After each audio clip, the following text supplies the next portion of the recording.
Alright, so here it is. Finally, I'm sitting in my very own 2004 Lamborghini Gallardo.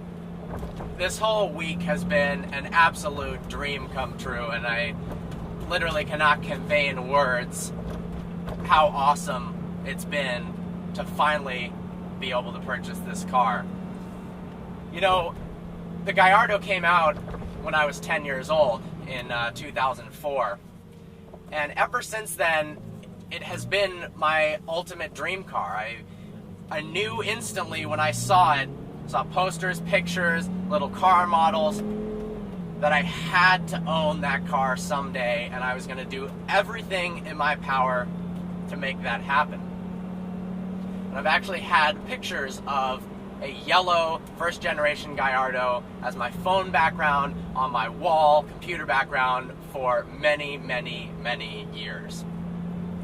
My actual hunt for the car, a serious hunt, I would say, started about a year ago. I learned a lot of information on the forum Lamborghini Talk. Excellent resource. And then in the last 3 months, it's become more of a very serious search where I was starting to look at specific cars. For a while, I have been looking at the prices. I'd say I've been looking at the prices and what was available for a year and a half or so, but in the 3 months leading up to this purchase, it started to get really serious. I really narrowed it down to I want a yellow one. I'm so happy with that decision. It looks so beautiful, and I think it looks better, in my opinion, than any other color. It certainly attracts a lot of attention. At first, I thought that I wanted a 6-speed manual. The gated shifter looks awesome. People say, oh, it's the enthusiast choice, and you really get more driver involvement. So that's what I was set on at first. And interestingly enough, after reviewing a lot of cars on Vehicle Virgins with paddle shifters, and after driving the Murcielago and the Lamborghini Aventador with single clutch paddle shifters, I really started to see the appeal. And no, I did not just buy this car because it seemed like a good deal at the time. The place I bought it from actually had the exact same car for the same price in a manual, so if I wanted the manual, I could have done just that. I daily drive an E39 BMW M5, which only came in a manual, so I get to have that experience as well. But I wanted to try something new, and so far, I'm absolutely loving it. One of the biggest things for me to be able to get this car was the visualization. I am big into visualizing what you want in your life, and I spent so many hours, probably days worth of cumulative time imagining what it would be like to drive this vehicle. And as I got closer, the visualizations became more real and more detailed. I imagined the streets that I would drive it on. I imagined what it would actually feel to click the paddles before I had even driven the car. I knew what wheels I wanted, what color I wanted. I knew exactly what interior I wanted, and it was interesting that as I looked for cars, I was so caught up in wanting a yellow one with black interior and the yellow contrasted stitching that when I started to see other ones that weren't that color combination, I wasn't interested in it whatsoever. But visualization and imagining this car is really a big reason that I push myself so hard with Vehicle Virgins in school and other ventures.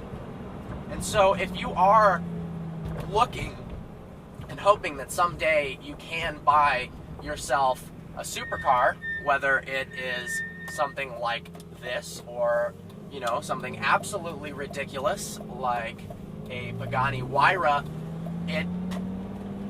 you gotta visualize it. And I hope if you really put in the dedication, you can make it happen, because it is possible. When I finally found this car online, I think I actually found it on an eBay listing. I have been tracking Car Gurus, Auto Trader, Craigslist, eBay. eBay is actually a great resource because it seems like you can find pretty much any car across the country on eBay, because it's a typical thing even from dealers. They want to put up an eBay listing, and I did not limit my search to just a local area, because to find the right car, there's not that many of them. I think they made just about 10,000 Lamborghini Gallardos. But then when you start talking about you want a first generation, you want a yellow one with a black interior, and then you want E-Gear, it starts narrowing down pretty fast. And then, you know, I found a few cars that had more owners than I was looking. This car only has 2 owners and 5,000 miles on it, so it's really mint, and that meant a lot to me. I really didn't want one with 30,000 miles. That being said, after doing a lot of research, and the main avenue for that was Lamborghini Talk, these cars can last longer than you would think, and people do daily drive these, and there are plenty of them, 30,000, 50,000 miles plus, that haven't exploded yet. I guess I can talk about reliability for a bit, because that is an important consideration in buying a car like this. It's a used Lamborghini, and it was very, very expensive when it was brand new, and of course it still is. So maintenance has to be a large consideration. You can't save up for the exact dollar amount of this car, buy it, and then keep your fingers crossed, because something probably is going to go wrong. But as far as exotics are concerned, the Gallardo is pretty reliable. The E-Gear, not as much as the manual. Fingers crossed, nothing goes wrong with that, but it was built with the help of Audi. And so, as exotics go, this isn't the worst possible thing that you could buy. I bought the car in Ohio. It was about a 3-hour drive down there. Did it with Eddie of Vehicle Virgins, drove down in my M5, was extremely excited the whole way. Showed up, looked at the car, looking at what I was imagining being my car. I was hoping that I could take it home that day. Was just unbelievably exciting. I had a smile on my face the whole time, and it looked much better in person than I expected. Of course, I have seen these cars in person before, but I haven't seen too many in yellow, and seeing it again was just a wonderful experience. I bought the car, I had a pre-purchase inspection, always get a pre-purchase inspection, and this car literally showed no issues whatsoever, and that is a first for me. Even my M5, it had a couple minor issues on it, nothing expensive really, but a couple gaskets and stuff like that. But this showed the clutch was worn about 30%, so it had 70% left, and no engine codes, no nothing. So I knew this was my car. I drove it home that day. Unbelievable experience. This car does attract a lot of attention, and on the way back, I'd say 50 to 100 people, that's like a conservative estimate, took pictures and videos of the car. And I like that, but what I like the most is when you drive this car down the street, people stop whatever they're doing, and they stare at it, and they're smiling, and they're laughing. I wasn't quite sure what to expect with this car. It's expensive. I'm driving it right now around a college campus. There are people who have some negative things to say about that situation. But overall, I'd say 99.9%, it's just been smiles and laughter, which is so awesome. It's one thing to own a car yourself, but to share that excitement with other people, that's what I love. I actually ended up meeting up with Rob Dahm on Friday, who is a great guy, very exciting. Got to see his new CTSV, and hopefully someday we can take a picture together and hang out with both of our yellow Lamborghinis together. As far as the driving experience is concerned, I wasn't quite sure what to expect. I'll be honest, I had not driven a Gallardo before I went down to the dealership to go look at my car. I was not going to drive it without test driving it, because I don't think that is the smartest decision, especially as someone who's driven a lot of cars. But I figured I had somewhat of a good idea, having driven a Murcielago in 2006. Somewhat, it's not even in the same realm, but the Aventador and the Ferrari 360, which was the competitor until the 430 came out. So I had somewhat of an idea, but when I got behind the wheel, everything about this car was better than I expected. I will say the suspension is pretty stiff.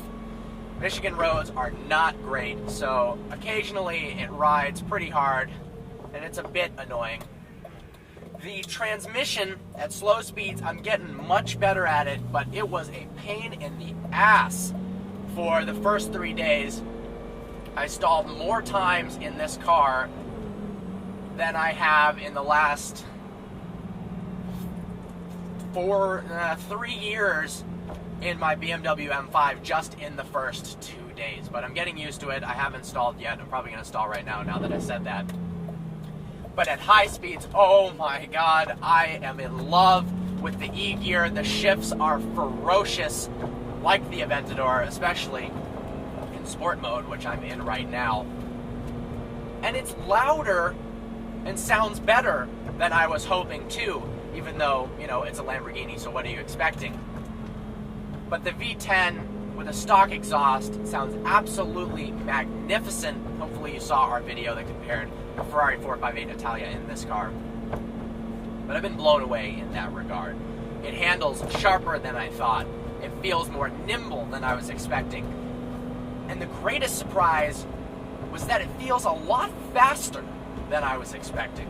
I've driven some very fast cars recently. We just did the Jaguar F-Type R review, 550 horsepower. We drove the Lamborghini Aventador, of course. I've driven the SLS a lot, Ford GT, and things of that nature. But for 500 horsepower, this thing is a rocket. And I think part of that is because the transmission shifts so brutally, it feels faster than it is. And I love that about it. I'm so excited about this car. It's been actually a 10-year wait. When it came out in 2004, I knew I wanted it. I saved, I worked, I dreamed, and I bought this car. And I'm just praying that I don't wake up tomorrow on Monday, a week after I bought it, and the car is not at my house, and somehow this was all a sick dream, and I gotta start from scratch. Maybe Vehicle Virgins doesn't even exist, but I'm hoping it all does. It's been absolutely surreal driving this car, and I hope you liked this video. I wanted to give everyone a little bit of inside information of what it was like to buy my first Lamborghini. The hunt was thrilling, it was awesome, but actually driving this car, out of this world. Well, thanks for watching. It was a long video. I look forward to seeing you in the next one. If you could browse our channel and subscribe, like us on Facebook, follow us on Instagram. We're nearing 1,000 followers. We got some funny stuff to post when that happens. And you can be assured that I'm going to come up with a series of videos based on this car, on the ownership, what it's like to drive it, of course, the official review. And if you have any suggestions for things you'd like to see, videos you'd like to see us make of this Lamborghini Gallardo, please leave a comment below, because I'll definitely do it, because driving this car is so darn fun that making a video is nothing but a joy. I look forward to seeing you guys and girls next video. Take care.